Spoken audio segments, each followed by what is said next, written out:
And we are live here at Masters of the Underground. I am your host, the Illusionist, and your friendly neighborhood psychopath. Excited to be on the line tonight with Gorilla Voltage. It's probably our biggest interview yet. I'm glad you guys had taken the time out of your busy schedules to join us tonight. No problem, brother. Good to be here, man. What's up, Masters of the Universe? Gorilla Voltage in the house. This is Mr. Gray. What's happening, y'all? This is Clockwork right here. Definitely stoked to be here. What's good, y'all? Now, what I'm trying to do is I'm trying to get Gorilla Voltage to come through on the speakers, but because I had to call in through my cell phone, if you do not hear them, don't fret. The call's being recorded, I'll be able to upload it later, so you may just hear me on the radio tonight. That could be the issue because it's me calling into the show. It doesn't want to come here. Through. It's gonna sound like a crazy ass one-sided conversation going on. It's just gonna sound like me asking questions. There.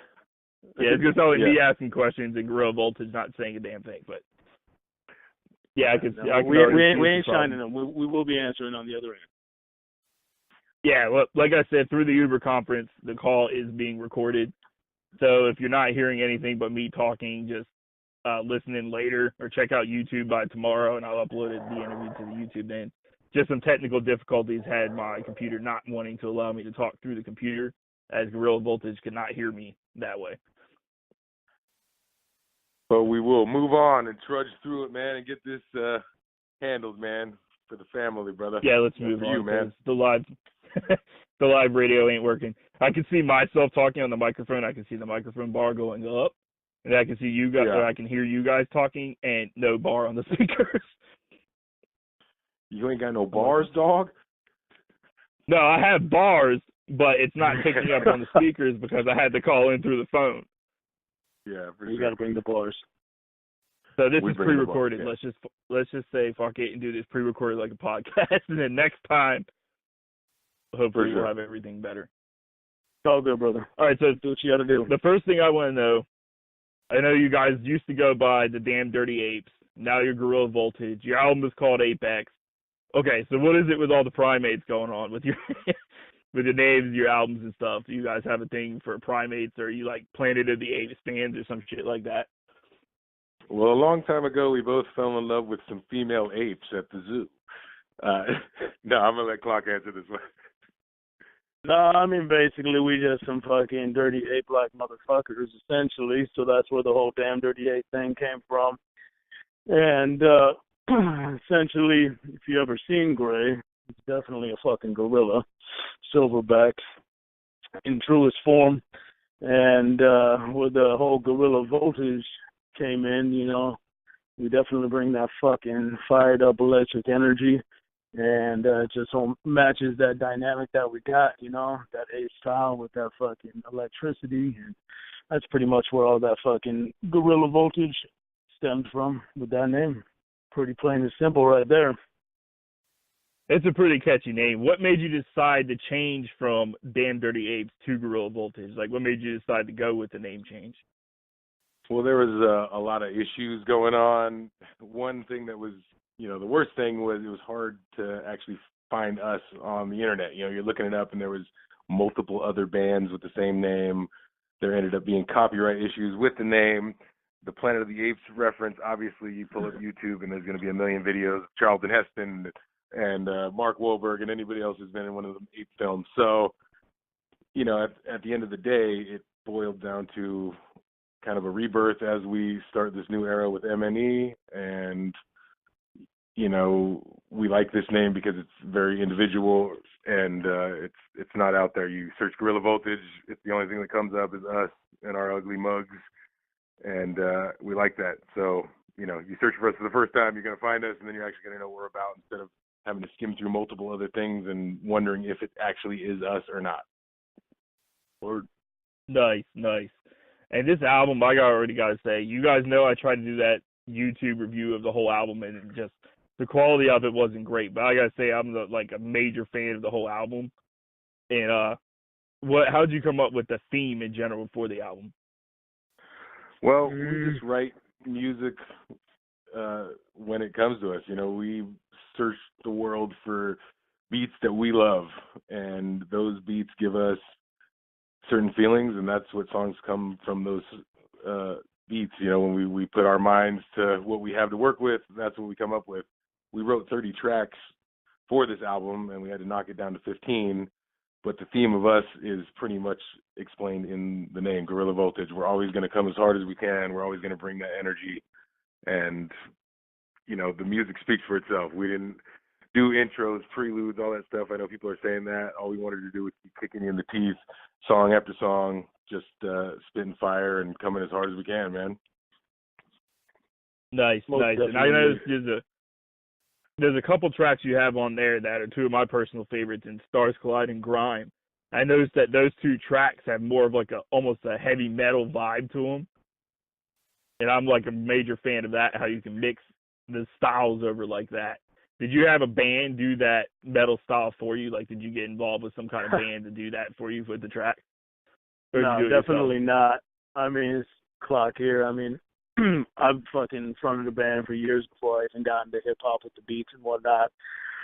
So I came from that fucking from that genre originally, and I mean I rapped with a full band behind me, 7-piece, and then I fucked with all kinds of different styles in there, including some metal, and so it's just one of the types of fucking genres that we personally fuck with, and it just happens to be particularly raw and get your fucking gears turning, you know what I mean? And it's also Gray came from he's fronted metal bands, been in played guitar for metal bands since years back, and so we came from that school long before we were even in just rapping on beats. So we just brought that over with us, We didn't fuck with anybody else. We wrote this whole album just the two of us, and it's pretty just what naturally happens in the studio with us. And we got all kinds of other crazy influences too, which you guys are going to see on this next album. And we like to fuck around with all kinds of different genres because we're fans of all kinds of different music.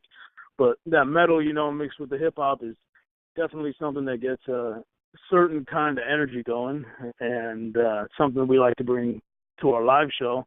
And if we can put that into a fucking album, you could feel that while just the album's pumping, and get your fucking blood pumping, which come to the live show. Yeah, that was actually going to be my next question, was during live shows, what would be your favorite songs off that album that you would choose to play? The funny thing is, we've only played, maybe 3 or 4 songs live off this album so far, and we had our set for, years that we've been messing around with, moving songs around with. We have our classic staples like Ape Shit and Damn Dirty Apes and Ruthless. But the one thing you can guarantee is that you're going to see all this new shit. We're working on having multiple sets for this upcoming tour, because I know we're going to be playing at the Roxy, for instance, in Denver with the homie Scum over there for 2 nights in a row. So anybody who's seen us before is going to see a brand new show that they've never seen before. And for those of you who are going to be at those, 2-night shows, you're going to see 2 different brand new shows you've never seen before. We'll definitely throw back, a couple of the classics we can't get rid of, but it's going to be all new shit. And to be honest, we're still deciding what we're going to do live. I mean, I'm excited to do Ninja Star, which we do a lot. I'm excited to do Stars Collide and Grime. I mean, people have been asking for all kinds of different songs, so we're definitely going to do what we think is the best when we put the set together, but we're also going to keep that in mind as to what the people want to hear. So if you got any in particular ones, let us know what you want to hear, man, and we'll put that in the banks, and as it starts getting figured out, hopefully we'll make you happy. But if we make you sad, we'll still make you happy. It'll be a happy ending. Yeah, don't even get me started. Gray will actually be providing the happy ending. So. Only to women. Let's get this straight. Exactly. Yeah. Well, if Clockwork had his way, he'd sell me to fucking anybody who'd pay for me. So that son of a bitch, he ain't my pimp. Don't tell lies over the podcast, Johnson. I'm pimping them. I'm pimping them. If it got me started and you were like, oh, what songs do you want? I just like every song off the entire album. That's like, I mean, that's the thing. I'd like, just do the whole album. Yeah. I don't know if we're going to have an hour-long set, though. So we'll see what happens, but we'll definitely have to cut some stuff off, I would imagine. And, I don't know. I think every song could go hard live in its own way, man. So we're going to play with it. We're going to be changing it up and giving people different shows. And, we're going to get the feedback and work with that and work with how it feels on the stage. And we're always trying to better ourselves. So our stage show is just going to be getting better every time you see us. We're always working to come live or always make sure there's crowd participation. You definitely have a good time when you come and see us. If you haven't seen us before, and if you have, you already know, so tell your friends to come with you this time, and it's only going to be bigger and better. And keep going that way from here till the end of eternity, man. Fucking A. And due to the fact that we got so many songs that can go particularly hard in a live setting, we got a lot to pull from. So if you're not going to hear it on this tour, next time we're out there headlining the tour, we're going to have fucking all kinds of new fresh shit for you to hear. So it's never going to be the same old thing. We're always going to be able to change it up. Plus, we're in here right now writing new shit. We're just in the middle of recording a hook for a new track right now, and fucking, we just got music coming nonstop, Right. And I do want to give you a chance to talk about the signing with M&E and how that came about. If you guys are, I don't know if you're allowed to talk about it or not, but if you are, how did that come about? Well, it's top secret, and we're going to have to kill you if you tell anybody what we're talking about right now. All right, I'll delete it. No. You want to go, Clark? You want me to tell the story? What you want? Yeah, I mean, basically how it all came about, if y'all don't know, we're from out here in the South Bay. I'm from Gilroy, California, Gratiot, San Jose, and fucking our homie, good friend and collaborator and, just OG who put us on, Kung Fu Vampire had taken us out on the This Way to Hell tour with Twisted, which was started in Canada and came down to the States, and I was actually out there selling merch for him, and Gray was rocking a song and doing a light show for him, and we had actually got our music to a gentleman who was on the M&E team, and that was actually before they had even announced M&E, and I think it got announced on that tour near the end of it. And basically our music got on their bus. It was the album In the Making, the Damn Dirty Apes album. And from then on, we got to rock a show, pretty much said, hey, let's see what the fuck these guys got, live out in Canada. And from then on, they're like, hey, let's throw these guys on the fucking tour. We got to rock. And then they threw us on the next tour, the Darkness tour. And that was kind of our trial by fire, I guess you could say, to see what was good. And so we came home and started recording this album, knowing that there was talks about a signing, but nothing set in stone at that point. So we just came home, not recording the album necessarily for M&E, but just started recording this Apex album and started knocking it out. And then at some point we're like, hey, check out what we got.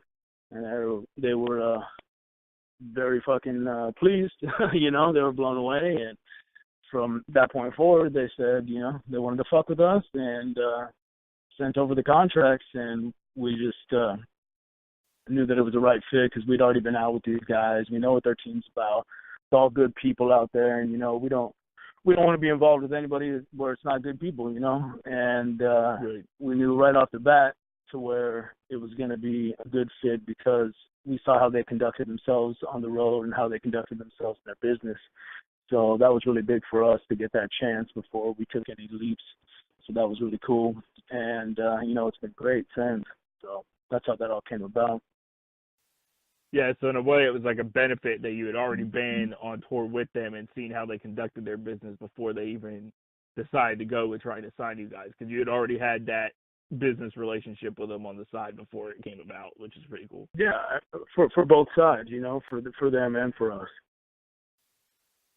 Yeah, they're not going to want to sign some knuckleheads, you know what I mean? And they realize we're about our business and, we handle our shit and we take responsibility for what we do and hold ourselves to a certain, height of how we want to be seen by people, not doing anything other than we normally do in our normal lives. But for the most part, they like that. They want people that they can deal with and work with and communicate with. And just like any good business, that's what you need for anything to work out in the right direction. For sure. We weren't wilding out too hard out there. Yeah, and I do agree with their decision to sign you guys. I think it's probably a very good decision on their part because with the release of Apex, I haven't even heard any haters yet. I'm sure there's some because there's always going to be somebody that hates specifically because it's M&E or some stupid shit like that. But you guys everybody has their own flavors too, Yeah, right. Somebody's not There's always feeling going to it, be someone it's there. on them. Exactly. And we got pretty tough skin, so we're not worried about haters. You know, everybody's tough behind a computer screen. You know what I mean? But come meet us, come to the Believe show. Me, I know. And I'm not saying we're gonna fuck you up. I'm just saying you probably like us. You know what I mean? We're good guys. So. Yeah, even anybody that listens to this show that I upload tomorrow can hear how laid back and relaxed and chill you guys are. So I know just from talking over the phone or whatever and through this that, like, if anybody was to catch you at a show, you'd probably be the same way. Because even when I hit that Twisted show back earlier last month, and Lex was out back and he was, like, cool with us and chill and who we were and talked to us for a little bit. Everybody's just so laid back, and that's what I like about the M&E camp, as in all of you, is, like, you're all so easily approachable. Like, how did I get this interview? I just tweeted you on Twitter. That's the way it should be, you know what I mean? There shouldn't be anybody shining anybody. There's no fucking acts without fans. And when the great thing about the fucking Juggalo community is it's all about family, you know, and that's attracted us since fucking day one.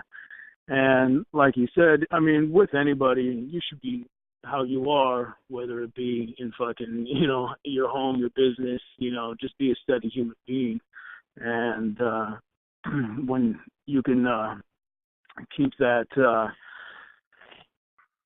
just keep that steady pace, you know, people are going to see what's good and see what's real, and people can sniff that shit out really easily. You know, nobody wants to get shy, nobody wants to get fucking big timed, and we're definitely not even close to about that, and don't feel like anybody on the M&E team is about that. And so I feel like it brings really good camaraderie within the label and also just with the fam, you know. Right, and I agree. Like I said, just from being able to talk to everybody, how easily approachable I've been able to get a hold of you guys and reach you guys and set up interviews and stuff like that has been a lot easier for me, because you guys have responded quickly enough to where I can respect that. And I respect how professional everyone is in that camp as well. That's the only way to hold yourself, man. Oh, yeah, like within a day or two, I've heard, like, if I've emailed about something or had a question or wanted to set something up, within like a day or two, I've gotten something back. And that's probably the fastest. And even some of the guys that are independent that I try to get a hold of, it could be weeks before I hear back. So you guys are like faster responses than some of them. So I definitely respect that for sure. Yeah, we're about our business, man. We want to, you know, make this our life. So we're taking it seriously, and there's no other way to look at it from our perspective.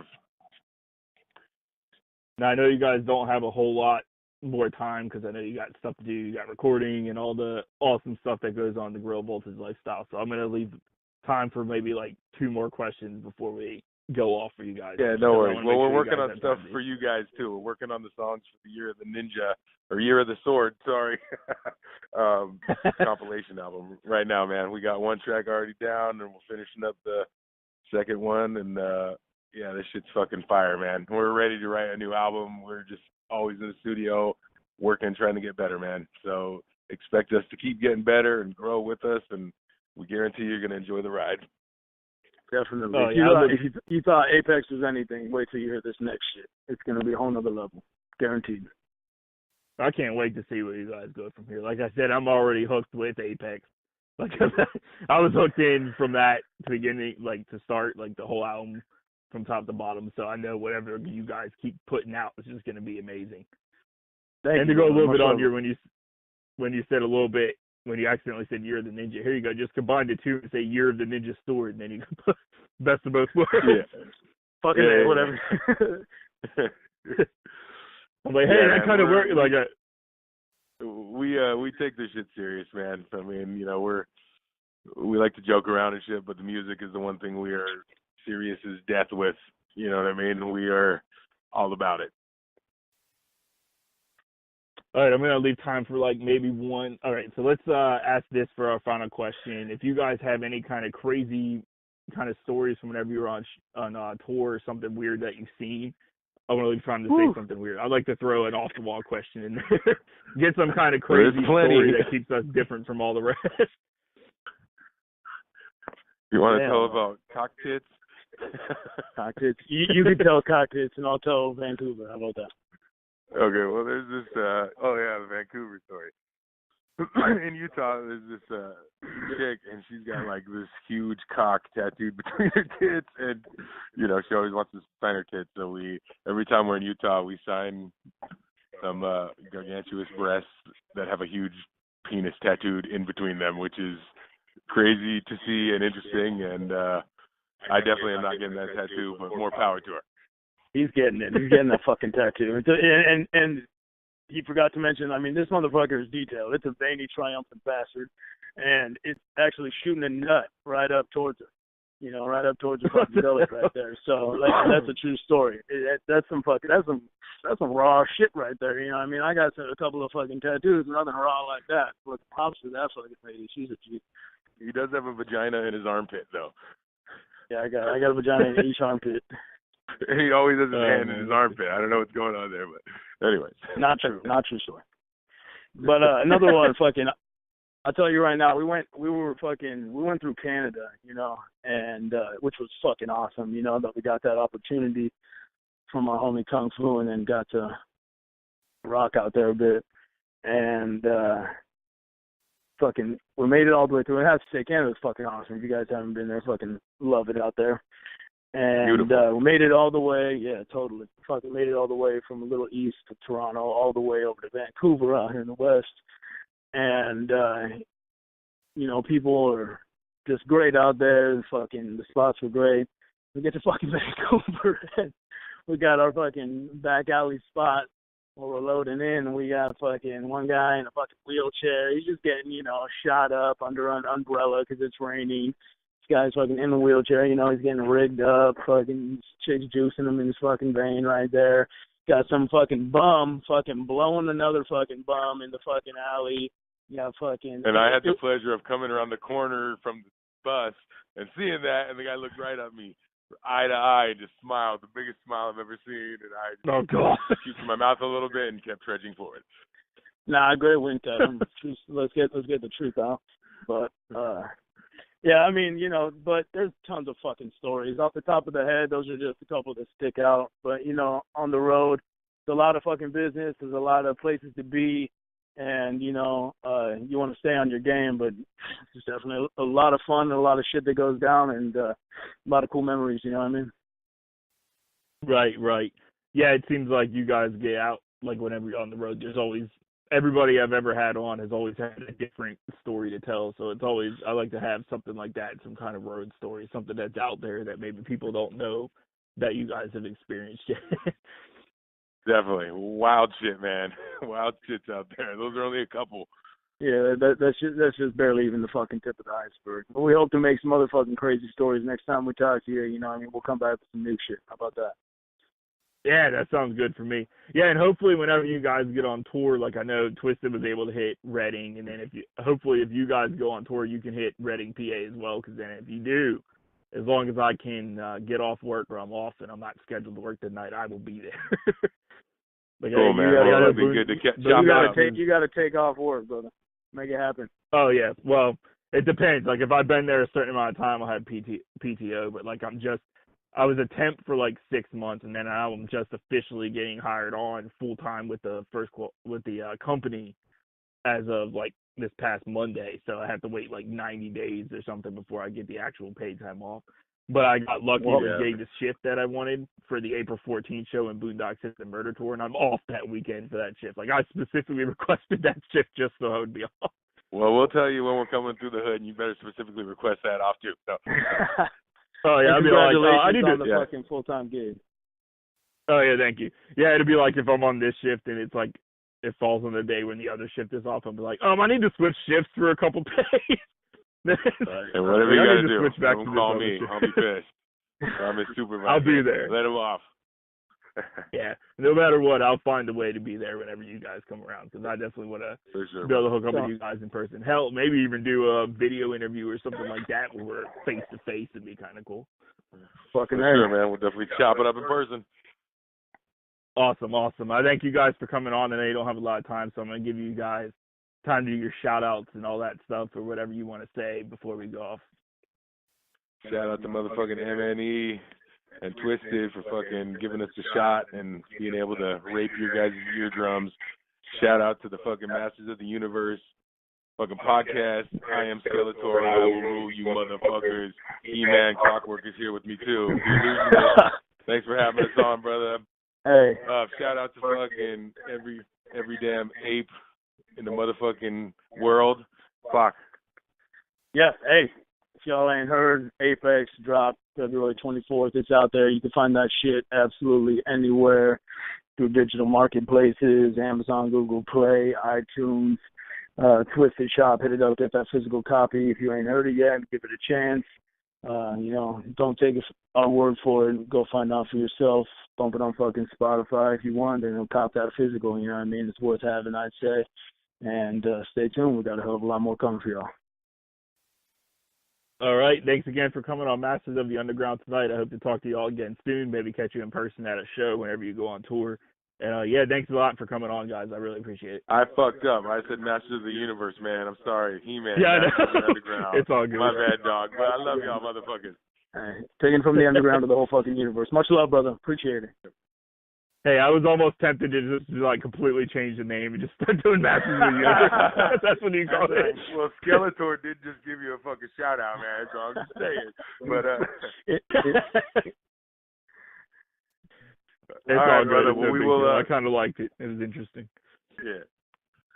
All right, brother. We'll talk soon. All right. Much love. All right. Much love, man. Much love, brother. Peace out.